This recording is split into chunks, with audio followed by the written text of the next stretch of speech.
Ku sayang Ki, mau kak nikahi Ki. Tapi uang panai yang 60 juta yang kasihkan syarat orang tua tak terlalu tinggi buat saya. Kak, sudah murah sekali itu, kasihan di keluargaku. Kakakku saja 100 juta panainya. Masa saya 60 tidak bisa?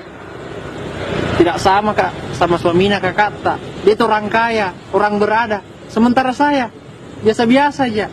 Seandainya sebentar malam hujang uangnya di kamarku, kulamar Ki besoknya. Kak, kalau memang disayang Kak, mestinya harus Ki berjuang. Penuhi persyaratannya orang tuaku. Di situ Tommy dilihat perjuangan tak. Dikira mudah itu kumpulkan uang panai. Dikira tidak berjuang kak. Seandainya kita sayang kak juga, sama-sama Ki berjuang. Berjuang Ki yakinkan orang tua tak bahwa pernikahan itu tidak diukur seberapa besar uang panainya, tapi diukur dari seberapa besar komitmen dan tanggung jawab laki-laki dan perempuan untuk membangun rumah tangga dalam suka dan duka.